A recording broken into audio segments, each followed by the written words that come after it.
Welcome to Hope in the Face of Cancer, where we share real stories of courageous people in their cancer journey. Some stories stay with you because they're about more than just making it through a difficult chapter. They're about discovering what it truly means to live. Don was only 22 when he first heard the words, "You have cancer." What followed was a journey that tested his faith, reshaped his outlook, and opened the door to unexpected love. Years later, life brought him back to another crossroads, this time as a husband and father, facing cancer again with new perspective and deeper stakes. Through it all, Don has carried a remarkable spirit of gratitude and hope that inspires everyone who hears his story. And what makes Don's story even more special is the way he gives back. Today, he serves as both a CanCare volunteer and ambassador, walking alongside others who are facing cancer so they never feel alone. Don, it's so great to see you. Thank you so much for joining us today. Great to see you too, Darcy. Really appreciate the opportunity. Oh, well, I know our listeners will just really be inspired by your story. So thank you for sharing it. I Sure. think about you at 22 years old, fresh out of college, starting your life and living life to the fullest. What was life like at that time before you heard those words that changed everything? Sure. So, Darcy, I was living at home with my parents after I graduated from Oral Roberts University, and I was working in my dad's manufacturer's representative business. It was called Northeast Plastics. I was a junior salesman that he was training and selling different types of polymers used in the production of medical devices and Hmm. wire and cable. It was really a dream job for me because not only was I working with my dad, but I Yeah. was working with my best friend. He happened to be the best man at my wedding. Oh my And goodness. yeah, so but when I wasn't working, I was playing basketball, Yeah. pumping iron, jamming on the guitar, and hanging out with friends. That was essentially it. Yeah, that was a great life. Yeah, that's wonderful. Fresh out of school and just at the start of your life's journey. So tell us about what started happening when you realized like something's not quite right. Mhm.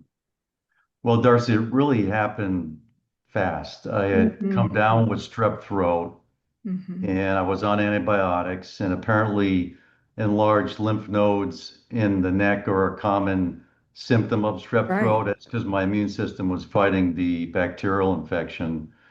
And but after I started feeling better, I was going on about my business, and but my Italian mother, who had a gift called attention to detail, Yep. he noticed my neck or my glands still appeared swollen.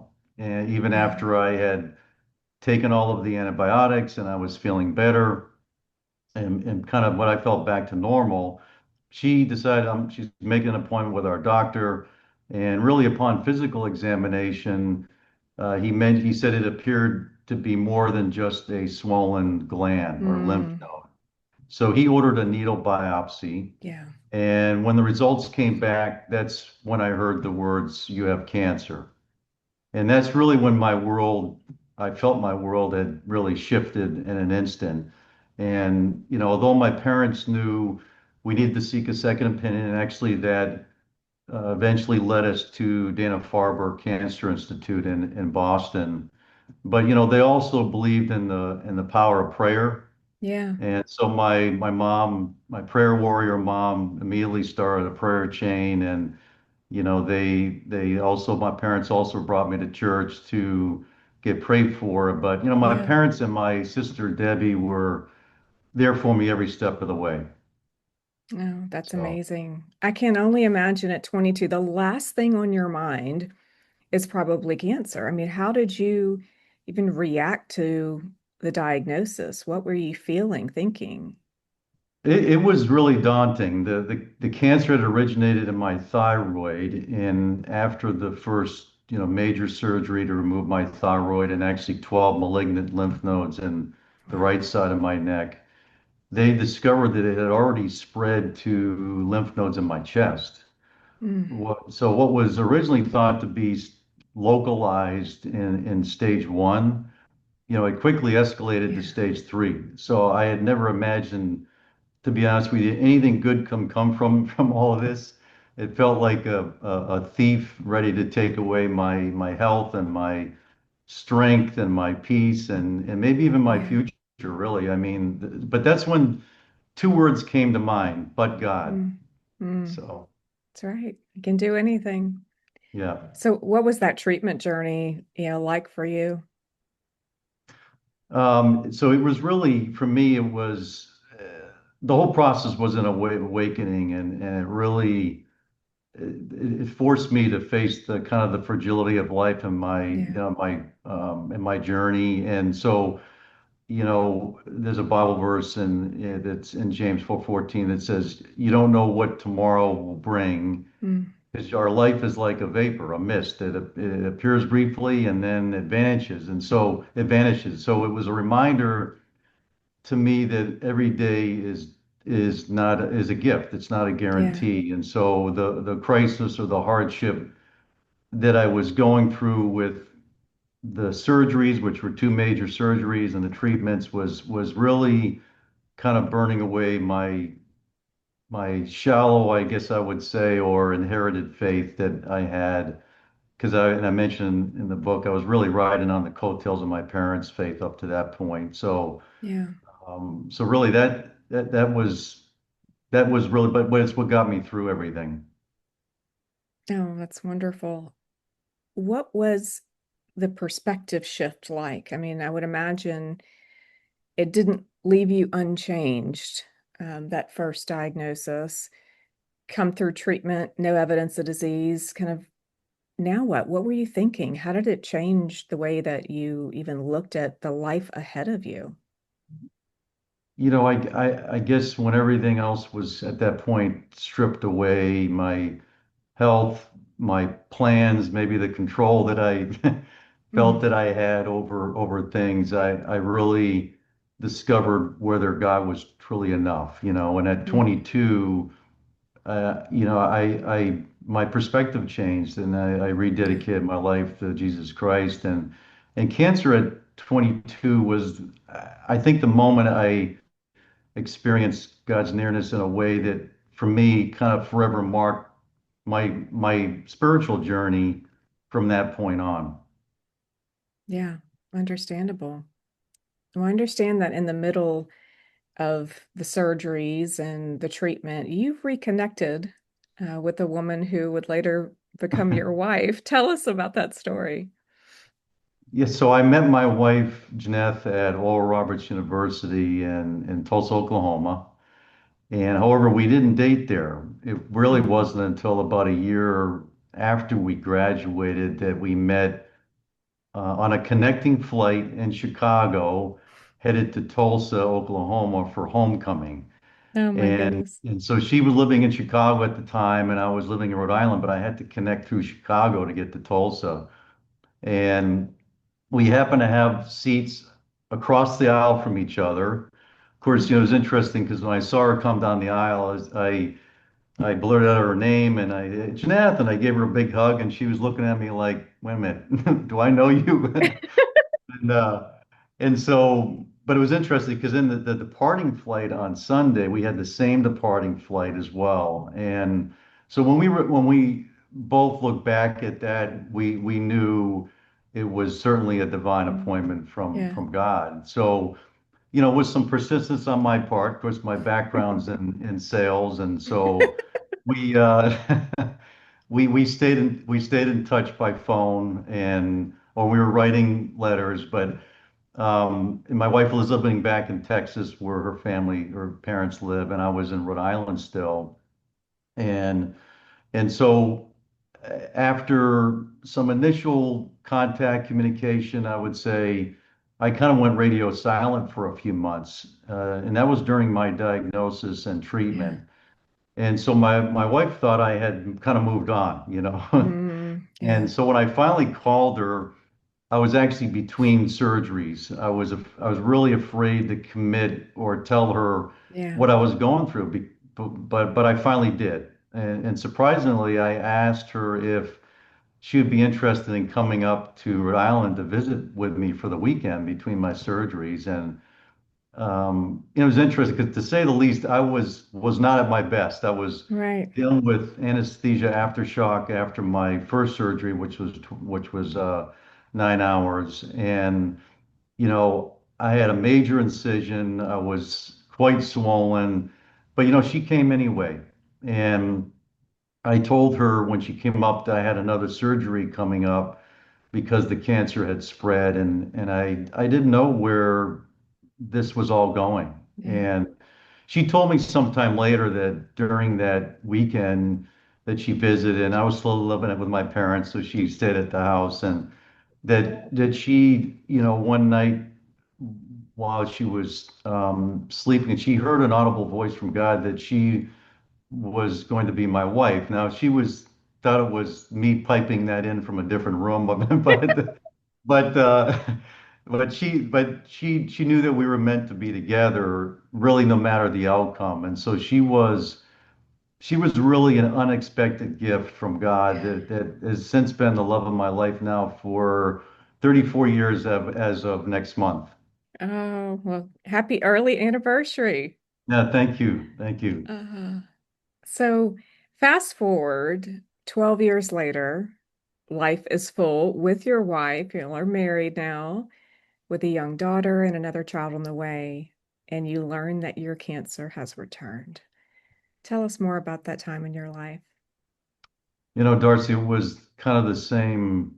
It felt like dark valley, and but the path felt different, especially when you're walking it with little feet falling Yeah. behind you, and my wife's hand that I was holding on to. So our daughter Alicia was 3.5 years old at the Mhm. time, and my wife was pregnant with our son Cruz, and we were still living in Atlanta at the time. So while my mom and dad watched the kids, my wife and I traveled to MD Anderson in Houston for my treatment, my surgery and my treatment. And my wife's parents actually live in Texas. They were in Brownsville, Texas, so they actually drove up, met us in Houston, and were really an incredible source of support and Yeah. encouragement to me and my wife, during that time. I would say, Darcy, the weight of the responsibility was much greater. At 22, cancer impacted me, maybe personally, my body, my dreams, my faith journey. But as a husband and a father, Yeah. it wasn't about me anymore. And so the burden Mhm. definitely felt heavier because I wanted to protect and really provide for them. My Yeah. my my love for them stirred up this like deeper courage to fight the disease and pray harder and really hope stronger, Yeah. because this wasn't just my story anymore. It was really theirs too. And so my faith at the time got tested in new ways, and I would say my prayers shifted from Lord help me through this to Lord take care of my family no Yeah. matter no matter what happens.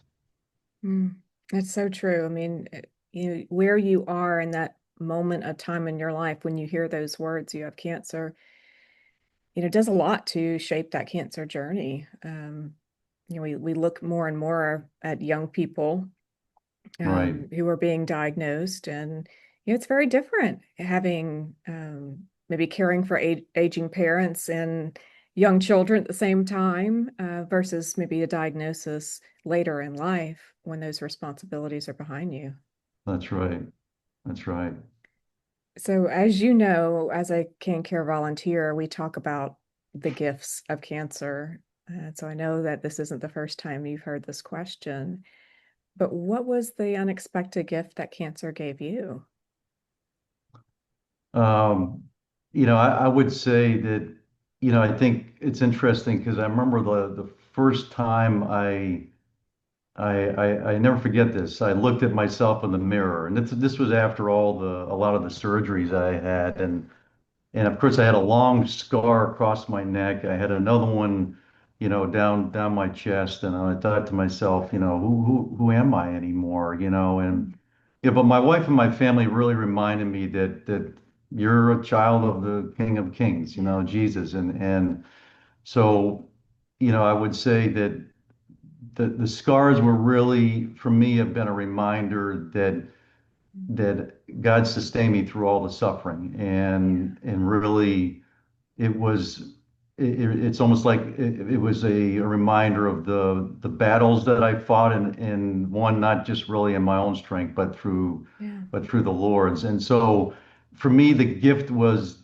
I would call it a deeper, like unshakable faith, in a clearer view of what kind of truly mattered anymore. It kind of Yeah. gave me a new lens on life's treasures, which are my family and my faith, and the things that have eternal value. And so now I had a testimony that could point others to hope what I found is only in Christ. Absolutely. So out of your journey, really started a ministry, and that started before you probably even thought to formalize it. But I understand that, you know, you were helping people in the hospital while you were in treatment, and that was part of your healing. Tell us a little bit about what drew you to support others in that moment, and then, how it evolved into a ministry. Yeah, it was really it's interesting, but what was remarkable is that it shifted my focus from my own pain and situation, which was Hmm. all encompassing, and to really Yeah. the suffering of others. And so, and one of my spiritual gifts is mercy. So it Mhm. really fell in line with this, if you will. And so I would say during my hospital stays, I found myself reaching out to other cancer patients and offering them hope and encouragement from obviously someone now that's walking the same path as they Yeah. were. So I would say that gift of mercy was the ability for me to connect with others in their suffering, and frankly became my pathway to healing. And so, Mm. one of the most tragic things I would Yeah. say in life is for someone to lose hope or feel like Yeah. they have no more basis for hope. And so my favorite definition, because there's a lot of definitions about different Yeah. words, but my favorite definition I would say of hope is confident expectation. It's a Mm. desire for something positive to happen in the future, and it's really the belief that something is possible, but maybe not yet certain. So, I Yeah. know hope doesn't necessarily guarantee the outcome, but I truly believe in what I experienced, that hope combined with faith in God can change the outcome that you have.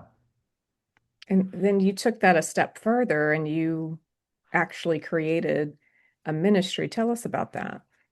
Yeah, I'll never forget. I was on a business trip in Mississippi, and during one of my overnight hotel stays, the Lord gave me this vision for a ministry within our church called Hope, and it stood for healing others through prayer and evangelism. And so, Mm. of course, I went back and talked to my pastor about it.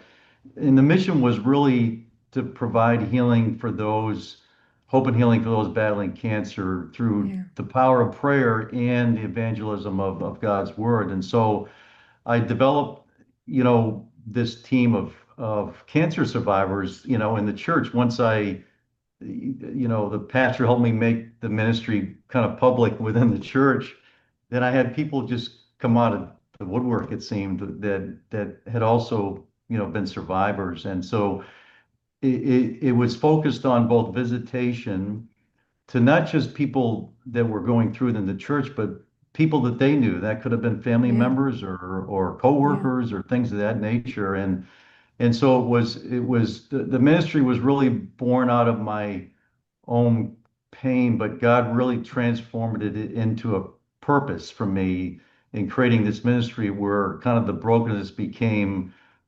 healing, and the struggles became beautiful testimonies and Yeah. stories. Oh, that's beautiful. That is beautiful. Well, I understand that years later, you lost your mom to cancer, and that kind of led you to a new step in your ministry. Tell us more about that. Yeah, that was a really difficult time um, in my life and in our family's life. For my sister, my dad, my mom and dad had just celebrated their 50th wedding Mm, anniversary about 6 years prior. So after my mom was called to her heavenly home in 2015, I really felt this deep urge within my spirit to become part of an organization dedicated to offering hope and encouragement to support to those battling cancer. And so I did a Google search and I mm, found CanCare. This is when we were still living in Atlanta. And I yeah, was really immediately drawn to the mission. It was reminiscent of kind of what I did on a much smaller yeah, scale, of course, within the church, but the mission of providing hope and healing to the cancer community, of course, ensuring no one faces cancer alone. And yeah, so volunteering with CanCare, and of course, I became a certified volunteer when I was in Atlanta at the Atlanta chapter at the time, and it really gave me a chance to turn my compassion into action and to stand with people in their hardest moments, and really to partner with an incredible community of other survivors yeah, who bring hope, strength, and encouragement to everyone facing cancer. And so I would say together, we remind others that they're not alone and that hope is stronger than definitely stronger than fear. yeah. And so that was for me just a beautiful connection and something that I really desired to be part of. Oh, and we're so grateful that you chose to serve in our mission. What has that been like for you? I mean, for someone listening who, they've heard about CanCare and that we provide that at one-on-one support, but if you could take us a little deeper into that, like what is that actually like for you? Picking up the phone and calling someone, who's reached out for help. Tell us a little bit about, what that experience is like supporting someone else that you don't know who's facing cancer. Right. So it's interesting because a lot of our job is just to listen and Yeah. to be there for others. And so I think for those that are they're not even they feel like they're in some ways putting being not a burden to their families, but Yeah. they don't want they're feeling that their families, let's put it this way, as a caregiver, which I have an incredible Yeah. appreciation for because of my family, my wife, and I know we've got so many even that are volunteers. I know for caregivers, whether it's families and family members or others, they if they could go through what Mm, the pain the person's going through, they would take yeah. that pain on. Right. And I think that's the incredible thing. And I think when we connect with people, in some ways we're trying to be that for them because they don't Yeah. want to put that on their families. And so Yeah. making that connection, listening, and then having an opportunity to share our story if Yeah. if they ask, and of course they they they there's a connection there that happens when they know we've walked down a similar path and journey. That's And right. so it's been a beautiful experience in connecting with people all over the country. Yeah. Yeah. And that's a blessing too of being in the day and age now. I mean, you can live across the country from someone and still be a huge part of their support community during their Right, cancer journey. right. It's pretty beautiful. So, your story was published in our book, Hope in the Face of Cancer. And so, readers can now really learn more about your story in the book. When someone reads your chapter of the book, what do you most want them to take away from that? I would say, Darcy, that I hope that they see that cancer and fear doesn't have the final word. I want them to Yeah, walk away with really a renewed faith in God and courage really to keep going yeah, and assurance that even God can turn around our most painful and challenging chapters into really testimonies of hope and purpose. That's I would say that's really what I hope. they can take away from my story and many of the other incredible stories. Absolutely. Why was it important to you to publish your story? I would say it was important to me because, I really believe that God never wastes our pain. And, Mm, walking through cancer at a young age and then again as a husband and father, I would say it really reshaped how I see faith, family, and the yeah, hope that I have in Christ. And even I would say even if one person fighting cancer reads my story yeah, and feels less isolated, hopefully more encouraged, more anchored in God's love, then I believe sharing my story was worth it all. And there's a verse in the Bible, it's found in Proverbs 13:12 that says, "Hope deferred makes the heart sick, but a longing fulfilled is a tree of life." And something deferred is something that's delayed or just put off. And so the longer a person goes without hope, the more likely they're going to become even more discouraged in everything they're going through. yeah, And so my hope from not only my story, but really for the book, and that I would say all the stories from the survivors and the caregivers and even the healthcare yeah, professionals that have told their stories is that the stories become a tree of life for yeah, anyone that's facing cancer, right? And so my prayer too for the book is that it becomes I guess I'll call it a companion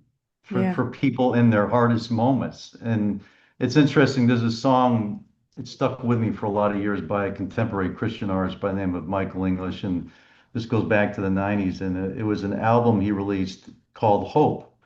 Mm, And it stuck with me for years. And there's a song in the album that's called "Holding Out Hope to You," and a few of the lyrics in the chorus, it says, in the darkness there's a light and a hand that leads you through to that hope that waits beyond the open door.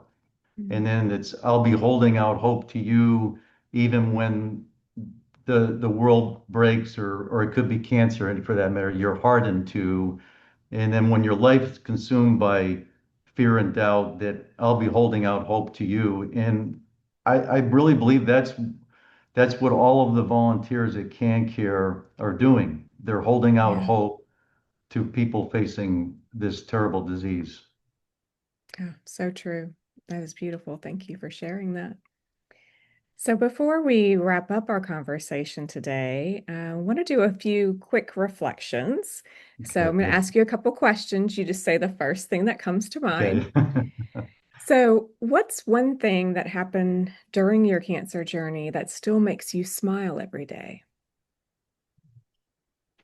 I would say, for me, I would say it's interesting, but I get my sense of humor from my dad, and Mm, and even through that cancer journey, we did a lot of joking around. yeah. And so for me, what makes me smile is when I try to find ways to keep my kids smiling and laughing. And of Yeah. course, they're not home now. And so as often as possible, we're texting a lot, of course, talk by phone home at home as well. But I smile when I see them, whether it's I hear them laugh on the phone or on a text, it's an LOL emoji or Yeah. whatever it is. And it's basically at some of the funny jokes and sayings that I send them, a lot of which I learned from my dad over the years. So I would say that's the main thing. Okay. Yeah. Laughter, like hope, is really good medicine. It is. It is. During treatment, what was your go-to comfort food or guilty pleasure? So I would definitely say my Italian mother's pasta and meatballs. Oh, it sounds good. Love Yeah. that. Now you've quoted a few quotes here that are important to you, but a favorite song or quote that you lean on for strength and inspiration. So the song would be "The Goodness of God," and it really talks about his faithfulness and his mercy that never fails from really the moment that I wake up until I lay my head down on the Mhm. pillow at night. And in my quote, which actually I had in the book, and I'll be honest with you, I don't think it was original to me, but it's as long as there's breath in your body, there's hope, and that's what I truly believe. Yes. Okay. What's one hobby or activity that helps you feel most alive today? I would say really for me, it's being out in God's creation. That's either on a Yeah. walk or a hike or and then it's also, and my wife and I do that a lot, whether it's around the neighborhood or elsewhere. And really for me, it's spending quality time with not only my wife, but our children. And it's a little more challenging these days to get everybody, Yeah. the four of us together, because my daughter's, a career woman now, and my son's Yeah. just getting through graduate school at college at ORU, my alma mater. But that I would say that's what makes me feel most alive. Yes. I understand that. At the end of the chapter that you provided for our book, you write that healing comes in many forms: physical, spiritual, and emotional, and that hope is about believing better days are ahead. So, for someone listening to this conversation today who may be overwhelmed with their cancer diagnosis, what message of hope would you want to share with them today? I would want them to know that number one, they are not walking this journey alone, and that, I've been where they are, sitting in a doctor's office and hearing the words, "You have cancer," and feeling my world shift in an instant. And I know what it's like to wrestle with a lot of questions and fear and a lot of uncertainty because I've walked the road twice. And so I would say I want my story and all of the stories in this book really to speak hope into their hearts, Darcy. And Yeah, so I would say my message to them really is please don't lose heart.